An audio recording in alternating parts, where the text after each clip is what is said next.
Айша анамыз айтты, пайғамбарымыз саллаллаху алейхи вассаламнан сұрады, адамдардың ішінде ақысы үлкен әйелге кім деген еді? Оның күйеуі деді. Еркекке деген еді? Оның анасы деді. Анасы. Сол келіндер түсінбей жатады. Анау анама алтын жүзік әперемін десе, менің анам аша дейді. Сен анаңды тоқтап тұрсың енді. Сенің анаңнан Құдайға шүкір басқа қайным бар, балдызым бар, баласы әпереді ғой. Оған қабаттасып, кейбір оңбағандар бар, енесіне қымбатын алып, өзінің шешесіне арзан алып, ол оңбағанды ол. Енеңе әпермесең де анаңа әперуің керек. Қалып жатса әперерсің ол. Бұл енеңді құрмет қылма деген сөз емес. Бірінші өзің тозақтан құтылмасайшы. Өзіңнің ақысы үлкен кім? Осы нәрсеге біз қатты не қылуымыз керек. Әзір ол түсінбейтін шығар. Ертең сол келіндерге айту керек. Ертең сен көресің, баламыз үйленген кезде саған алтынды әперместен анау құдағиға әперген кезде сен жарылып кетесің сен. Сол нәрсені түсін, осы күнде түсіну керек ол жаңағы. Ой-бу деп жатады. Ол кезде кеш болады. Ол кезде анаң кетіп қалады сенің бұл дүниеден. Әйел адам өте күйеуінің бүкіл абыройын, несін бәрін сақтау керек. Ол жоқ кезде өзі рұқсатсыз ешкімді кіргізбеу керек. Еркек адамды кіргізбейді ғой. Әйелдерден анау сенің подружкаң маған ұнамайды десе бар ғой, сол нәрсе оған подружка болмау керек қой. Онымен достаспау керек. Ал әйелдің ақысы жоқ, сен анаммен дос болмашы десе, ол өзіміздің жігіттер ғой, оның ісің болмасын деп кіммен дос болар ма? Көбінесе келіндер жаңағы көп әйел алған жігіттермен дос болған жек көреді да. Анаған еріп кете ме дейді ғой жаңағы. Солақ келгішкі болып кетті үйге деп жаңағы. Ол әйел адамға, адам подружкаң үйге кірмесін анау десе, ол еркектің ақысы. Кіргізбеу керек оны үйге. Тек қана рұқсатыменен. Яқты жерін сақтау. Ең несі. Фассалихатул қанитатул хафизатул ғайб бима хафизаллах. Әйел адам не қылу керек? Күйеуі бар кезде де, жоқ кезде де өзінің яқты жерін сақтау. Көзіне шөп салмау керек. Ол өте үлкен нәрсе. 4-3 жерде қатынға ажырасу керек. Әгер дінді мойындамастан Құранды лақтырып, шариғатты теуіп жатса, ол қатынға жауап берер ол. Насихат қыласың, тауба қылмаса. Екінші, сен жоқ кезде әке шешеңді не қылса, қорласа, қатты сөйлесе, аузыбіля қол көтеріп жатса, ол қатынды жіберу керек. Үшінші жағдайда көзіңе шөп салса, ол қатын болмайды. Қазақта айтады, қанша батыр болса да жауға салма жалғызды дейді. Қанша шешен болса да дауға салма малсызды дейді. Дүниесі аз адам былай кетіп қалады да. Қанша сұлу болса да қойның алма арсызды дейді. Жаңағы қази болғанда бір адам қазиға келіп 40 беріп болған, 40 мың. Мені неме шешесіз ғой деп. Болды ертең. 2 сағат өтпей, ана екінші ақ 100 мың әкеп берді.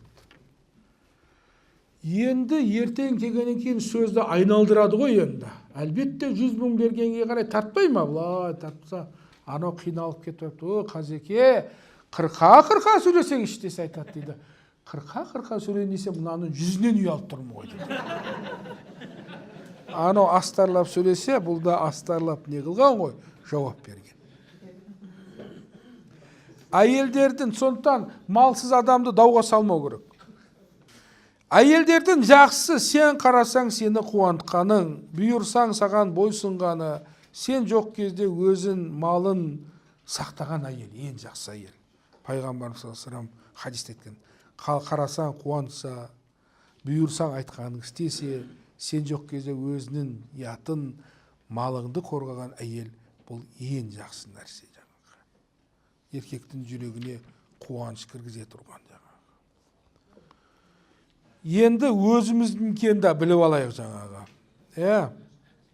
Әйелдің ақысында қандай, еркектен ке? Әйел адам дейді, күйеуінің рұқсатсыз ораза, нәпіл оразада тұта алмайды. Бірақ парыз тұтады ғой. Күйеуінің рұқсатсыз бір затты садақа да қыла алмайды. Енді бір ақшаны ғой, енді ол ішіне қысып тастамаңдар. Көршілер картошка, пиязы да мен рұқсатым деп майда нәрсе кірісіп кетпеңдер. Мақұл ма? Енді ақша ғой әсіресе жаңағы. Егер оны істесе, күйеуіне сауап болады, ал әйелге не болады? Күнә болады. ұрсатсыз кейін не қылмау керек, үйден шықпау керек. Енді күйеуінің мойнындағы ақысы жақсы мәміледе болу керек айналайын. Аширухунна бил маруф, жақсы. Егер сендер жек көрсеңдер, сендердің жек көрген нәрселеріңді Аллах Тағала көп не қылады, не жақсылық істеуі мүмкін. Әйел кісі әйелдеріне жақсы мәміледе болу керек. Жақсы сөз, жақсы іс, оны жұмсақтықпенен не қылу. Пайғамбарымыз саллаллаху алейхи ва саллям қандай әйелдеріне не болды, жұмсақ болды. Тіпті есікті ашпай қоятын. Ей Айша, есікті аш деп қағатын да. Бізде бір төбе сындырып жынды болдың ба деп, ондай нәрсе ол болмайды. Оның мінезіне не болу, сабыр қылу. Аширухунна деген сөздеріңді жақсы қылыңдар әйелдеріңе. Оны ұятты жерлеріне боғауыз сөйлемеу керек. Пайғамбарымыз айтты: "Хайрукум хайрукум лахлиги". Сендердің жақсыларың отбасында болады. Мен отбасыма не деді? Жақсымын деді. Оман ойнау, әлбетте өзіңнің нең түсіп кететін жағдайда болмау керек. Күйеуден бәрі аяқ тарту керек. Ақылда әйелді күшпен емес, әзілдескенде жеңіп қою керек. Әзілден жеңіліп қалып, таяқ көтеріп жүрмеуің керек. Ол оқы сенде. Ақылды болса кетесің. Әзілдескенде жеңіп қызарып кетіп, ашуға беріліп жаңағы. Пайғамбарымыз саллаллаху алейхи ва саллям Айша анамызбен жүгіріп жарысты. Бірде Пайғамбарымыз саллаллаху алейхи ва саллям оны не қылды? Қалды. Өйткені пайғамбар мықты, пайғамбар саллаллаху алейхи ва саллям, пайғамбарларда қырық еркектің ол күші болады. Ол кезде Айша анамыз не деді? Жас формада тұрған не ғой? Жүгірді, қалды әтеліп. Екіншісінде Айша анамыз сәл семірді. Сол семіргенің ол пайғамбарға алейхиссалам ғой, біреудің мінезін ауыртпайды, біз сияқты. Бұттайып кетіпсің ғой демейді. Жүгірді да қалдырып кетті. Бұл деген сөз сәл, бұл ишара қылуы, сәл арықтағаның жақсы ғой деген сөз. Міне осындай нәрселерде не болған жаңағы. Еркекті әйел не қылған сияқты, еркек адамда зейнеттенуі бұл не керек нәрсе.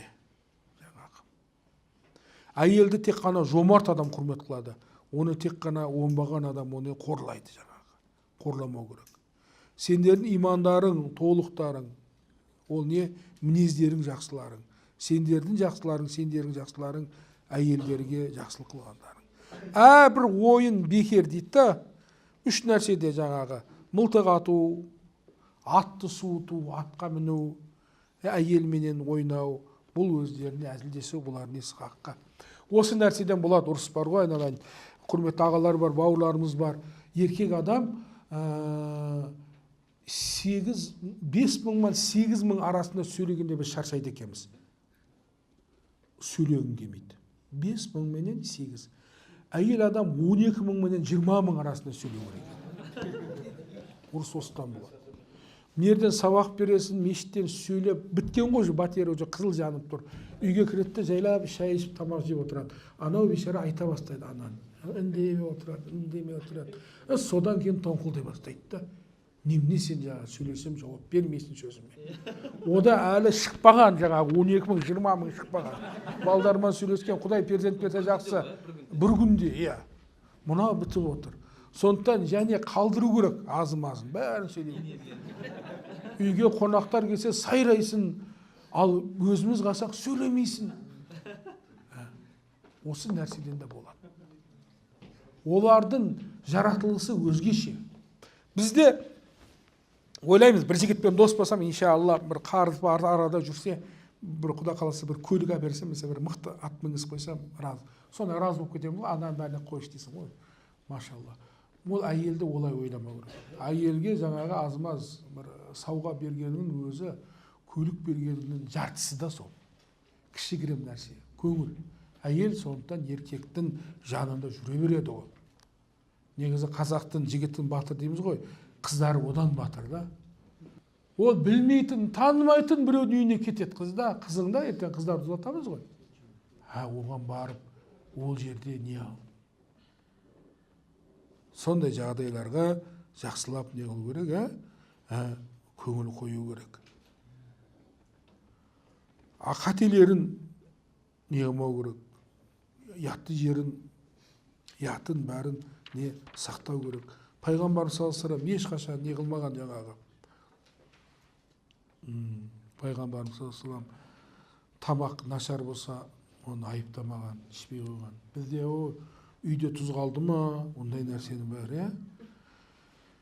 Еркекке енді үлкен нәрсе бірінші әйелдің ішуі, жеуі, тұра тұрған үйі,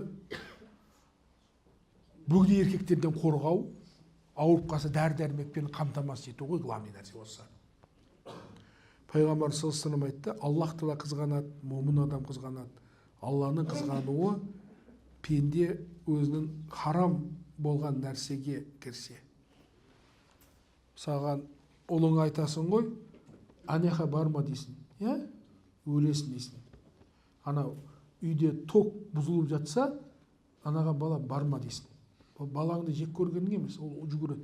Барса шапалақпен тартып кеп жересің да. Айттым ғой мен саған.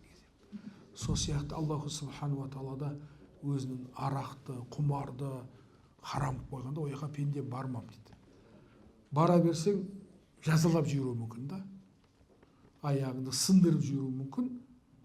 Аллах тағаланың қызғануы пенденің қызғанғанынан ол қаттырақ болады. Біреудің әйеліне қараған кезде ол Құдай сақтасын, оның күйеуі қызғанады. Алла да өзінің құлын қызғанады. Алланың қызғануы өте қиын болады. Сорғып жүруі мүмкін да. Пайғамбар саллаллаху алейхи вассалам хадисте айтты, 3 адам жәннатқа кірмейді деді. Ата-анасын ләнетіне ұшыраған, әддаюс деді. Кейіннен қатынға ұқсаған нелер? Еркектер. Даюс кім? Я Расулулла дегенде ол не? Өзінің әйелін, апа қарындасын қызғанбаған адам. Нафақа беру. Дүниең жақсы болса, кен беру керек. Мына жаңағы кеншілік болса, кеншілік. Енді кімнің нафақасы аз болса, аз береді. Аллаху субхану ва тағала шамасы келмеген нәрсені жүктемейді. Тамақ сұраса тамақ беруің, киім сұраса киімдендіруің, оны бетіне ұрмауың. Бұның бәрі не болады тұр?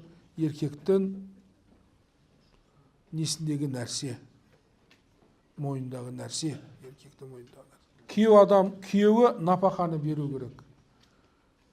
Айшана, мына хадис келді, пайғамбар саллаллаху алейхи Айшанамыздан келді, Бұхари мен Муслимде келеді. Хинді бар ғой, кімнің қызы? Бинт Атаба. Абу Суфянның әйелі. Бұл Хиндта мұсылман, білесіздер, сондай бұл сахабият, оған тіл тигізбеу керек. Ол надандық кезінде Хамзаны несін шайнады? Сол Хинді келіп айтты пайғамбар саллаллаху алейхи вассалам, Абу Суфиян өте саран адам деді. Мен деді, өзім үшін оны білдірмей ақшасын алсам бола ма деді, тамақ.